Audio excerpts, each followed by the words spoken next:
Que el Señor les bendiga, hermanos. Amén. Bienvenidos nuevamente a una sesión más del estudio de la palabra del Señor. Estamos estudiando como tema principal la doctrina del Espíritu Santo. Y hemos venido estudiando todos estos domingos anteriores acerca de los dones espirituales. Y específicamente estamos hablando de el don de hablar en lenguas. Comenzamos este tema el domingo pasado y como siempre yo hago un repaso de la clase anterior. ¿Se acuerdan qué fue lo que vimos en la clase anterior? ¿Qué vimos?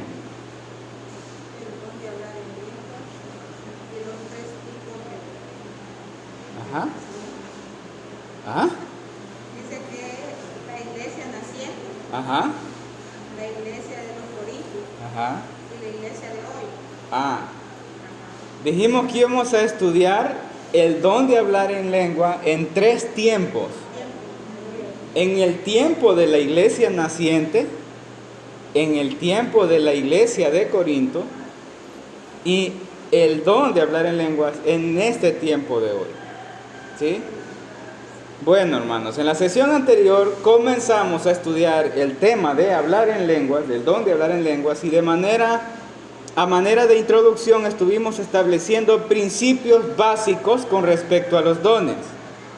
Y uno de ellos, de los que yo considero que debemos tener claro y no debemos perder el enfoque, es que en cuanto a los dones, todos llevan propósito. Son y deben ser para provecho. Y estuvimos estudiando que el propósito de hablar en lenguas en la primera iglesia y la manera en la que fue de provecho para la primera iglesia o la iglesia naciente comenzó en el Pentecostés. Es importante que no descuidemos ese punto, esa premisa básica de que los dones son con propósito y son para provecho. Estudiando los propósitos del don de hablar en lengua en la iglesia naciente, encontramos 2 propósitos sumamente evidentes por los cuales Dios, el Espíritu Santo, por necesidad debía notar a su iglesia del don de hablar en lenguas.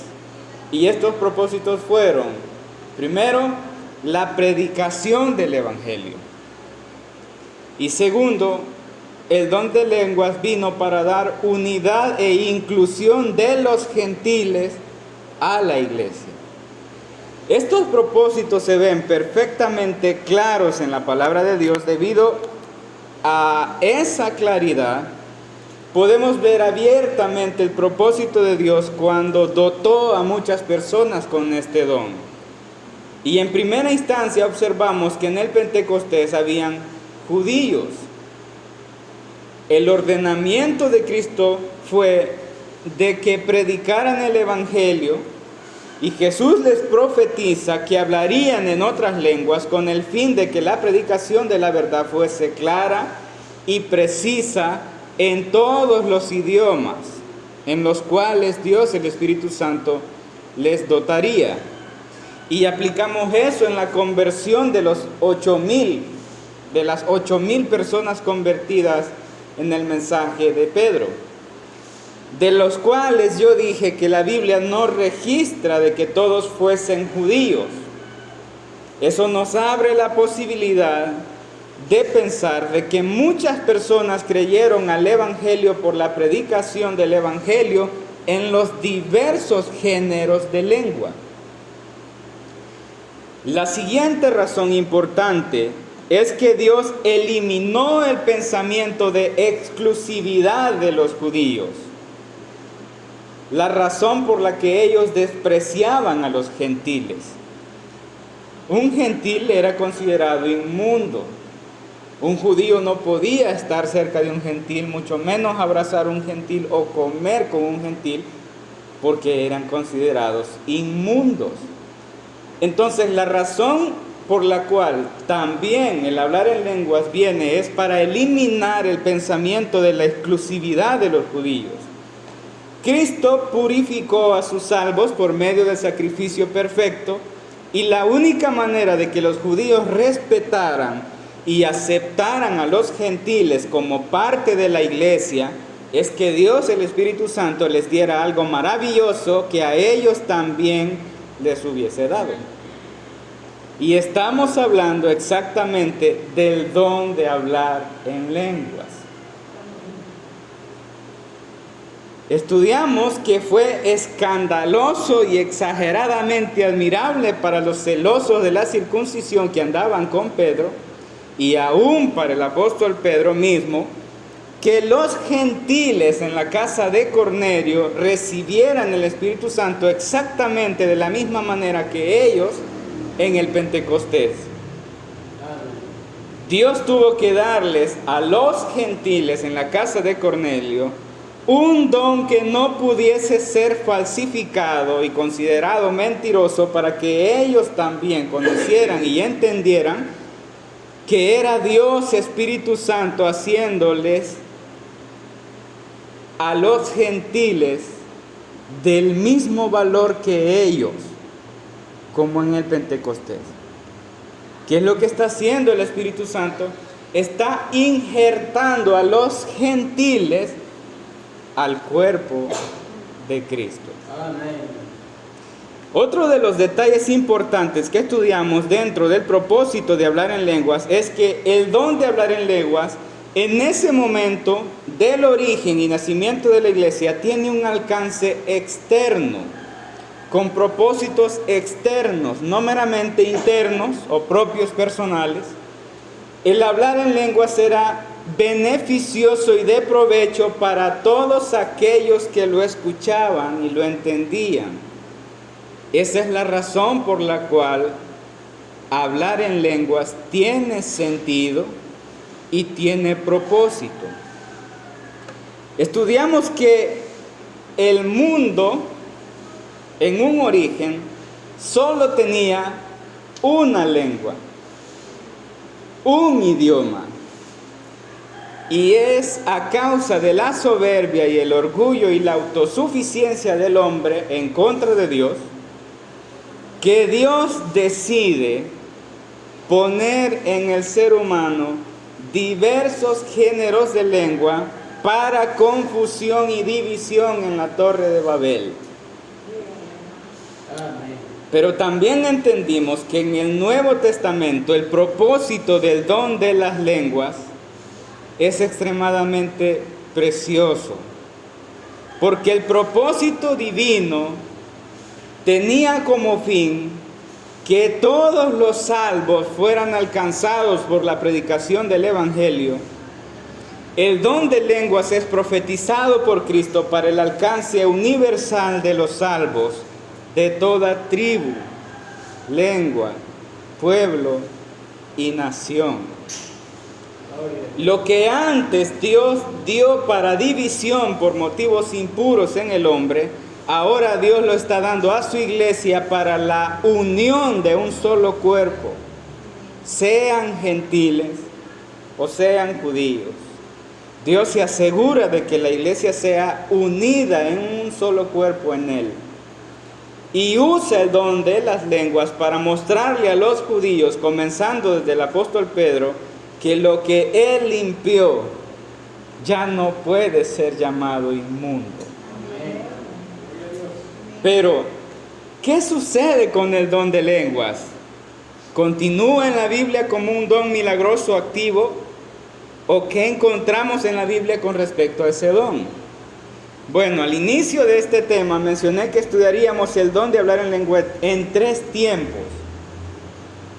Mencioné que lo estudiaríamos en el tiempo del nacimiento de la iglesia, en el tiempo del apóstol Pablo en la iglesia de Corintios y en el tiempo de hoy, nuestro tiempo. En la clase de hoy estudiaremos el don de hablar en lenguas en su segunda parte, específicamente en el tiempo del apóstol Pablo en la iglesia de Corintios, ya que esta es la segunda mención específica de la práctica del hablar en lengua, y estudiaremos qué es lo que el apóstol Pablo habla acerca del don de hablar en lengua. Pero quiero que leamos a manera de introducción lo que el apóstol Pablo tiene que decir de los dones. Y luego su énfasis es específico en el don de hablar en lengua de la carta a los Corintios. Pero antes de comenzar, quiero que hagamos una pequeña oración. Amén. Oramos al Señor. Padre Santo, Gracias te damos. Que eres maravilloso. gracias Señor porque nos concedes estar en tu presencia Gracias, Cristo. para estudiar tu palabra, para conocer tu palabra. Espíritu Santo de Dios, abre nuestro entendimiento, abre nuestras mentes, nuestros corazones y esparce de tu luz para que podamos comprender tus propósitos y veamos lo maravilloso de tu obra en tu iglesia, Señor.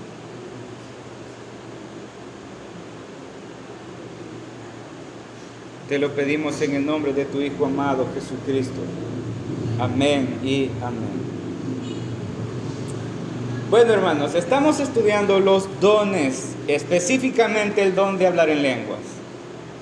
Pero antes de iniciar a hablar de las lenguas en la iglesia de Corinto, quiero iniciar esta sesión hablando del contexto histórico de la iglesia de Corinto.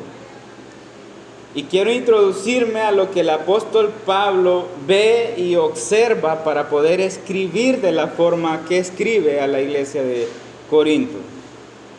El apóstol Pablo quiere llevar a los hermanos de Corinto a una comprensión de los dones con un ejemplo muy especial, y es de que la iglesia es un cuerpo. Vamos a estudiar hoy el capítulo 12 de la primera carta a los Corintios, sin descuidar como objetivo principal el don de hablar en lenguas, porque ese es el tema que estamos estudiando. Pero quiero comenzar dando algunos datos del contexto histórico y la ubicación de la iglesia de Corinto, porque son necesarios, son importantes, que nos harán entender mejor las razones por las cuales encontramos estas palabras del apóstol Pablo. Corinto era una ciudad próspera de comercio. Póngale atención a esto. Era una de las ciudades florecientes y ricas en todo tipo de medida de progreso. Incluía diversidad de absolutamente todo. Eso la convertía en una ciudad fuerte. Era una ciudad que estaba rodeada y atravesada por rutas comerciales de dos mares, el mar Egeo y el mar Jónico. Estaba cerca de dos puertos, el puerto de Lequeo en el lado occidental de Italia y el puerto de Cencrea, el lado oriental hacia Asia. Corinto era un centro comercial. Era muy frecuentado por barcos que hacían rutas comerciales. Así que Corinto estaba poblado de mercaderes, marineros, soldados romanos retirados y una elevadísima población de esclavos de diferentes tipos de nacionalidades. La población de Corinto en ese tiempo era aproximadamente de 600,000 personas.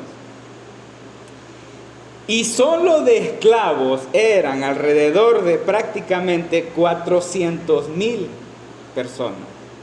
Solo de esclavos. Aparte de toda la afluencia de peregrinos de lugares ajenos que acudían a ese lugar de Corinto a dar adoración a las diversas divinidades que tenían santuarios ahí, porque era un centro de también abundancia de idolatría. En Corinto había un templo en el que se llevaba adoración a una diosa muy conocida y famosa llamada Afrodita. Por eso el apóstol Pablo en sus cartas les escribe a judíos, a griegos, a amos, a esclavos y a libres. La ciudad era famosa por su riqueza, su cultura libertina y porque específicamente en ese lugar predominaba la idolatría y se exaltaban a las personas con grande elocuencia, se exaltaba la filosofía, y en gran parte el desenfreno moral de la iglesia era porque esa ciudad estaba situada en un lugar cercano al templo pagano de la prostitución sagrada del templo de Afrodita. El estatus en ese lugar era muy importante. Habían clases medias, clases altas, clases bajas. Por eso hablo de amos, esclavos, libres, y judíos, griegos, romanos. Había mucha clase, era diferenciado por clase. El estatus social era importante. A ellos les movía la competencia, les movía el exhibicionismo y eran profundamente influenciados por las filosofías griegas. La iglesia en Corinto es fundada por el apóstol Pablo aproximadamente en el año 50 después de Cristo. Es una iglesia joven y es fundada ahí, en ese ambiente, en ese trajín, en medio de todos los disturbios y desenfrenos que se acostumbraban como práctica diaria y normal. La iglesia de Corinto es fundada. Evidentemente la iglesia es ministrada por el Espíritu Santo porque el apóstol Pablo es quien lleva el evangelio y presenta a Cristo en ese lugar. Ellos son convertidos y regenerados por el Espíritu, pero la iglesia es inmadura y con problemas graves por su trasfondo y la influencia en donde están, de donde proceden las personas. Uno de los principales problemas de la iglesia, espiritualmente hablando, es que era una iglesia inmadura. Y su falta de comprensión de Dios y de su Espíritu se puede llamar abiertamente ignorancia. Y la misma ignorancia de Dios y su Espíritu les permitía buscar tener orgullo espiritual por cualquier cosa que tuviera que ver con el Espíritu Santo. Y en cualquier iglesia inmadura, el mover del Espíritu Santo despierta competitividad y comparación el uno al otro. Eso demuestra que la escritura del apóstol Pablo hacia la iglesia de Corinto va enfocada a una profunda ignorancia, a la inmadurez y a la corrección del orgullo encubierto de espiritualidad. Esa es la razón por la cual el apóstol Pablo escribe la carta a los Corintios. Es claro que la iglesia de Corinto, o más bien las personas que conforman la iglesia de Corinto, tenían un serio problema con el orgullo espiritual. Les importaba mucho el estatus, les importaba mucho sentirse por encima de los demás. Les llenaba el ego, la apariencia de poder dentro de las iglesias. Ellos habían hecho de los dones espirituales una competencia.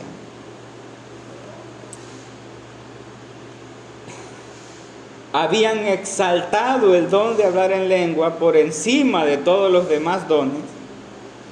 Pero un detalle importante que debemos saber es que los corintios, en su trasfondo, en su antigua vida en el mundo, ellos venían de practicar muchos ritos y experiencias espirituales paganas descontroladas.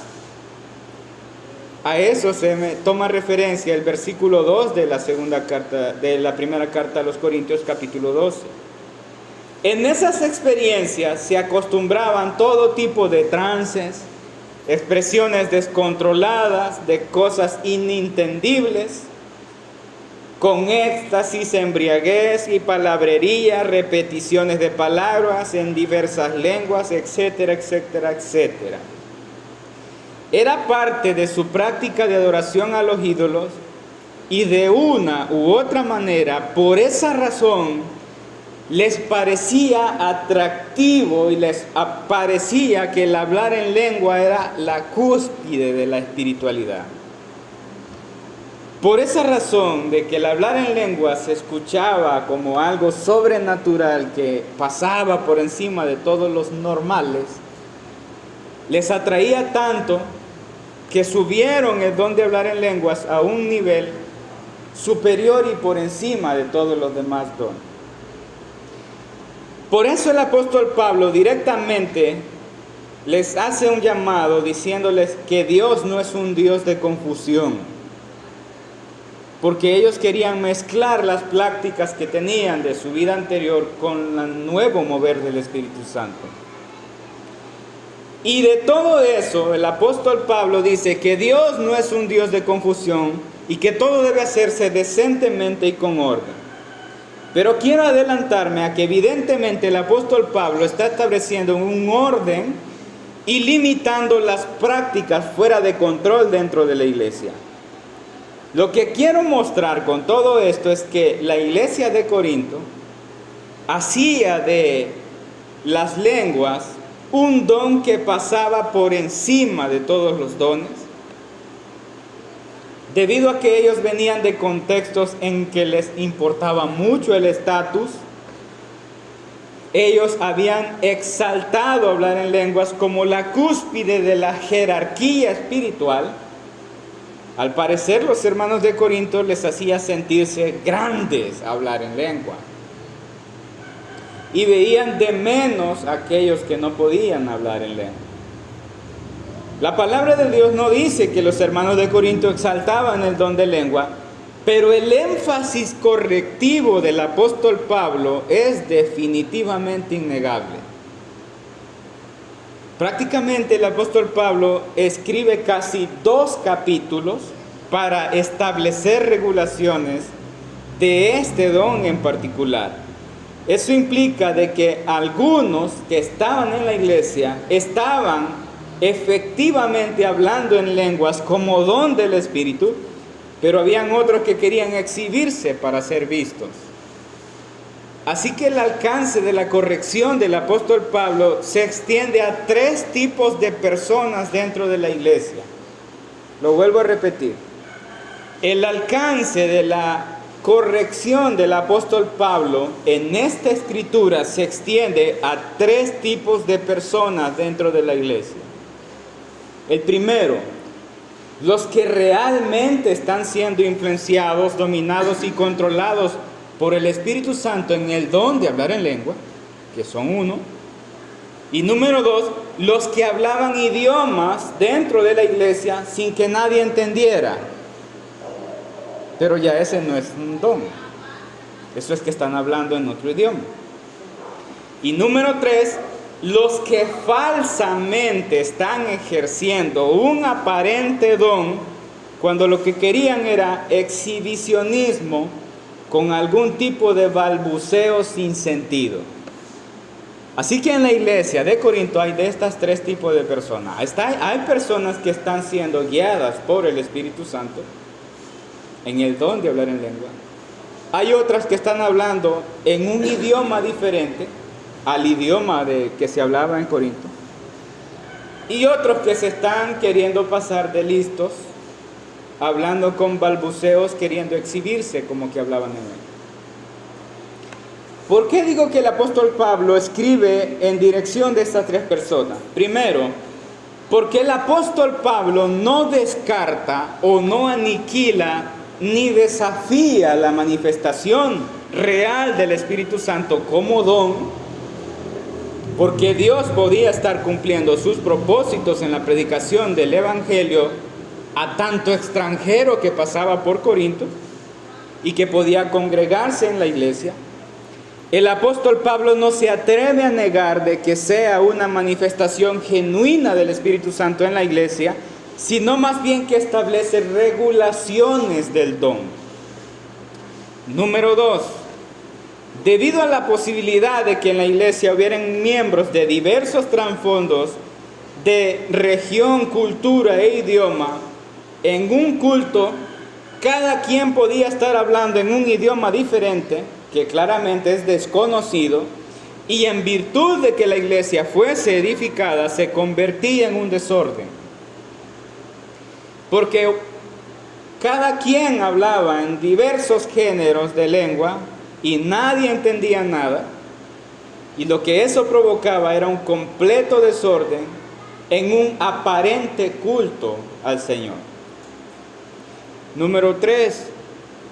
Habían unos que repetían 2 o 3 palabras y simplemente balbuceaban y emitían ruido sin sentido. Claramente eso ya no es un idioma, sino que son pujidos, alaridos, palabras ininteligibles, palabras sin explicación y palabras que carecen de significado y que nadie entiende. Entonces, pasa que el apóstol Pablo se refiere en su exhortación a estos 3 tipos de personas dentro de la iglesia. Los 3 practicaban esto como actividad incesable dentro de la iglesia, sin control ni restricciones. ¿Se imagina usted una iglesia en donde todos quieran estar hablando en diferentes idiomas y que cada quien tenga un tema diferente solo para hacerse notar? ¿Puede imaginarse eso? Por ejemplo, el hermano José hablando en ruso, la hermana Armida hablando en francés, la hermana Marilyn hablando en inglés, el hermano Samuel hablando en chino, Cecia en mandarín, Génesis en árabe, y todos hablando en diferentes tipos de lengua en un supuesto culto. ¿Sí? ¿Pueden entender eso? ¿A qué es lo que el apóstol Pablo está escribiendo? Y generalmente en la iglesia de Corinto tenían que el hablar en lengua era como la cúspide de espiritualidad. Cada quien hablando en distinta lengua y no suavecito, con intención de hacerse notar y de hacerse ver de que hablaba en lengua. Pues eso es justamente a lo que el apóstol Pablo se enfrenta y se dirige en esa carta. La iglesia está en un ambiente donde depende mucho más de la impresión por aquellas personas que tienen experiencias sobrenaturales y competían entre ellos en la iglesia por los dones espirituales y habían puesto por encima el hablar en lenguas, algo en un grado que pasaba todos los niveles de espiritualidad. Ellos creían que se debían establecer jerarquías espirituales y creían que los que hablaban en lengua eran la mera salsita del taco. Eran la Coca-Cola del desierto. Eran el quesillo medio quemadito de la pupusa.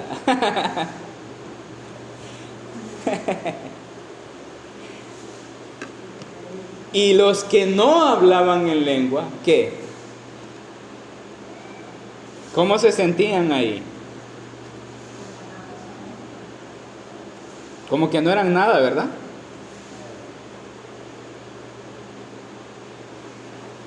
Así que los hermanos de Corinto creían que los que hablaban en lengua eran lo sublime de la iglesia. Eran los más grandes, los más espirituales, los vasos sagrados, los favoritos de Dios, los que solo en ellos Dios se glorifica, son los más santos, los más apartados, la realeza de la congregación. Eran los chumpes de la iglesia. Eso está generando un problema dentro de la iglesia, dentro de la congregación. Los hermanos que pertenecen a la iglesia y no hablaban en lengua, era evidente que se iban a sentir fuera del lugar. ¿Verdad? No iban a sentirse parte de la iglesia. Y recordemos que estamos hablando de una iglesia de Corinto no solo hay un tipo de nacionalidad en esa iglesia, hay miembros de diversas nacionalidades. Es una iglesia compuesta de todo nivel y rango, así como habían judíos, habían griegos, habían gentiles, habían romanos, habían mercaderes, habían libres, habían esclavos.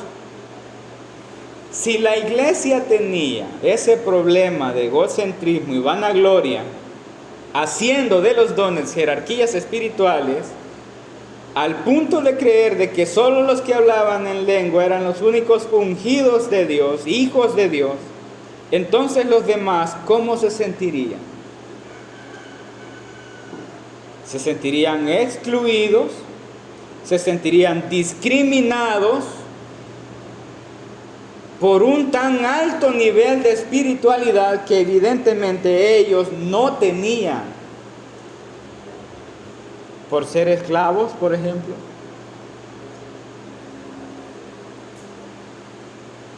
Lo primero que el apóstol Pablo les enseñará a los corintios es que los dones son diversos. No solo son las lenguas, son diversos. Es lo primero con lo que él va a comenzar. Y lo otro que les va a enseñar es que es Dios quien hace estas cosas en todos. Y que los dones son para provecho y que nadie es dueño de su propio don ni puede usarlo con un poder asignado a su antojo, porque todas estas cosas las hace uno y el mismo Espíritu. Por si eso es poco, el apóstol Pablo comenzará a enseñarles que no hay mayores ni menores, que no hay altos ni bajos, porque todos son un solo cuerpo.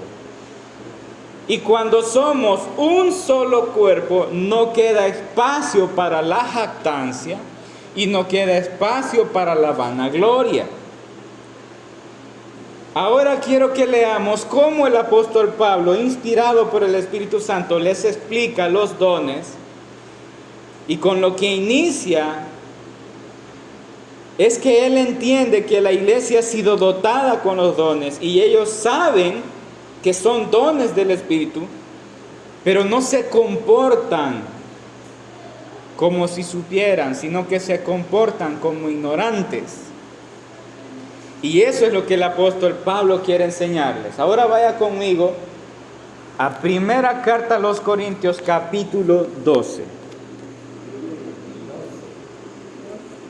Primera carta a los Corintios, capítulo 12. 12. Primera carta a los Corintios, capítulo 12. ¿Lo tenemos, hermanos? Vea cómo el apóstol Pablo se va a referir a la iglesia de Corinto. No quiero, hermanos, que ignoréis acerca de los dones espirituales. Sabéis que cuando eras gentiles, se os extraviaba, llevándoos como se os llevaba a los ídolos mudos.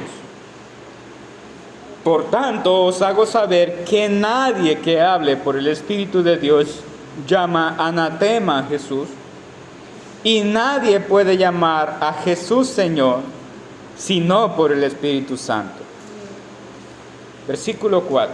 Ahora bien, amados, hay diversidad de dones, pero el Espíritu es el mismo. Y hay diversidad de ministerios, pero el Señor es el mismo. Y hay diversidad de operaciones, pero Dios, que hace todas las cosas en todos, es el mismo. Pero a cada uno le es dada la manifestación del Espíritu para provecho. Porque a este es dada por el Espíritu palabra de sabiduría, a otro palabra de ciencia según el mismo Espíritu, a otro fe por el mismo Espíritu, a otro dones de sanidades por el mismo Espíritu, a otro el hacer milagros, a otro profecía, a otro discernimiento de espíritu, a otro diversos géneros de lengua y a otro interpretación de lenguas.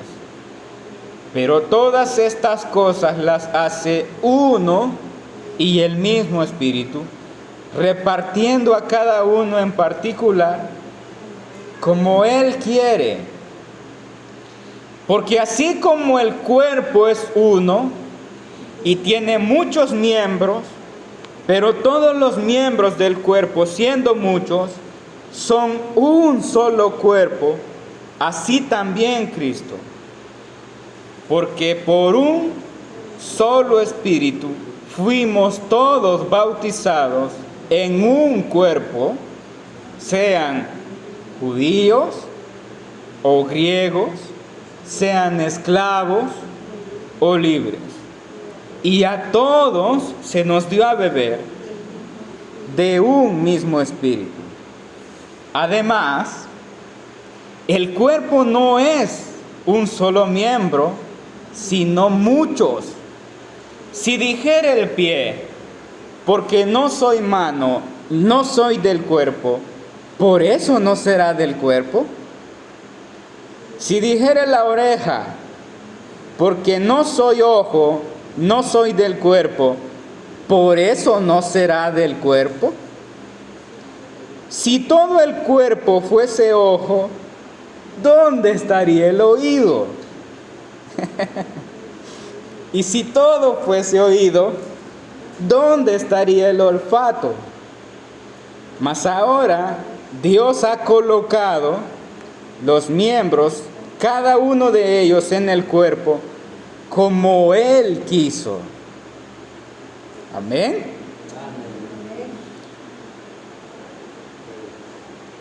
¿Dónde vamos? 19. Porque si todos fueran un solo miembro, ¿dónde estaría el cuerpo? Pero ahora son muchos los miembros, pero el cuerpo es uno solo. Ni el ojo puede decirle a la mano, no te necesito, ni tampoco la cabeza a los pies, no tengo necesidad de vosotros. Antes bien, los miembros del cuerpo que parecen más débiles son los más necesarios. Y aquellos del cuerpo que no parecen, nos parecen menos dignos, a estos vestimos dignamente. Y los que en nosotros son menos decorosos, se trata con más decoro. Porque los que en nosotros son más decorosos no tienen necesidad. Pero Dios ordenó el cuerpo, dando más abundante honor al que le faltaba, para que no haya desaveniencia en el cuerpo, sino que los miembros todos se preocupen unos por los otros. De manera que si un miembro padece, todos los miembros se duelen con él. Y si un miembro recibe honra, todos los miembros se gozan, con él se gozan. Vosotros pues sois el cuerpo de Cristo y miembros cada uno en particular. Y a uno puso Dios en la iglesia, primeramente apóstoles, luego profeta, lo tercero maestro, luego los que hacen milagros, después los que sanan, los que ayudan y los que administran, los que tienen don de lenguas. Y aquí va, ¿son todos apóstoles? ¿Son todos profetas? ¿Todos maestros? ¿Hacen todos milagros? ¿Tienen todos dones de sanidad? ¿Hablan todos en lenguas? ¿Interpretan todos? Y luego el apóstol Pablo termina en el versículo 31. Procurad pues los dones mejores, mas yo os muestro un camino aún más excelente. Lo que acabamos de ver en este capítulo es la introducción del apóstol Pablo a la iglesia de Corinto para explicarles de que no existe tal jerarquía dentro de la iglesia, sino que la iglesia es un cuerpo. Amén. Y unos hermanos podrán ser el pelo, otros podrán ser la vista, otros podrán ser las manos, la fuerza, otros podrán ser los pies, otros podrán ser los oídos. Pero ninguno le puede decir al otro, no te necesito. O porque seas una oreja, no sos parte del cuerpo.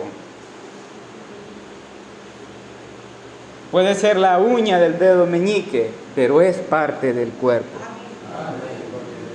Amén. Lo que el apóstol Pablo quiere proyectarle a la iglesia de Corinto es que los dones no son jerarquías espirituales. Los dones son regalos de Dios a la iglesia para manifestación del Espíritu Santo, para provecho y edificación de la iglesia como el cuerpo, como un cuerpo. Amén. Así que hasta este punto hemos visto nada más la explicación de que el apóstol Pablo lleva a la comprensión a la iglesia de Corinto de que los dones son para edificación de la iglesia como un cuerpo, no hay superiores. Pero en la próxima clase vamos a ver las restricciones que el apóstol Pablo pone a los 3 tipos de personas dentro de la iglesia con respecto al hablar en lengua. Eso lo veremos en la próxima clase. Esta es la clase de hoy. Que Dios les bendiga.